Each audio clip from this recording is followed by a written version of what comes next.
చైనాలో MBBS complete చేయడానికి total ఖర్చు ఎంత వస్తుంది? ట్యూషన్ ఫీజు, హాస్టల్ ఫీజు ఇవి కాకుండా వేరే ఖర్చులు ఏమైనా ఉంటాయండి? జనరల్గా మనం ఇందాక మాట్లాడుకున్నట్టుగా టాప్ 10 యూనివర్సిటీస్ ఏదైతే అనుకున్నామో ఆ టాప్ 10 యూనివర్సిటీస్తో పోల్చుకుంటే ఆ యూనివర్సిటీస్ వరకు మీకు 40 to 45 lakhs ఖర్చు వస్తుందండి. అదే ఇంకా రిమైనింగ్ యూనివర్సిటీస్ ఏదైనా చూసుకున్నా కానీ మీకు 25 నుంచి 30 lakhs వరకు మీకు ఖర్చు వస్తుంది.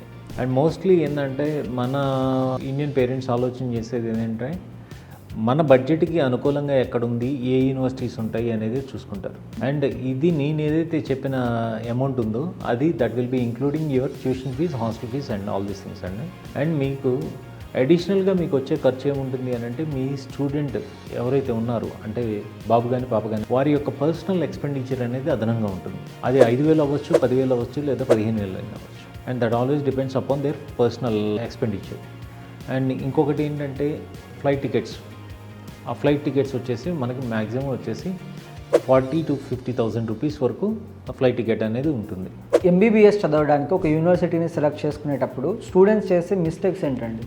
ఇది చాలామందికి తెలియని పెద్ద క్వశ్చన్ ఏంటంటే మా ఇంటి పక్కన వాళ్ళ స్టూడెంట్ చదువుతున్నాడు లేదా మా చుట్టాల అబ్బాయి చదువుతున్నాడు.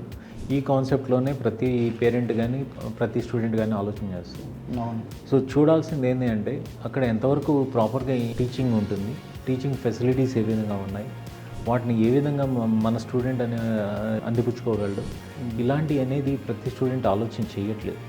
అండ్ మేము చెప్పేది ఏంటంటే ప్రతి స్టూడెంట్కి when you are looking at university, ఆ యూనివర్సిటీ యొక్క డ్యూరేషన్ ఆఫ్ ద కోర్స్ ఏంటి, తర్వాత టీచింగ్ మెథడాలజీ ఏంటి, తర్వాత అలుమినై ఎక్కడుంది, ఎక్కడ ప్రాక్టీస్ చేస్తున్నారు, ఇలాంటివన్నీ చూడాలి. అండ్ రీసెర్చ్ ఉందా లేదా అనేది చూసుకోవాలి.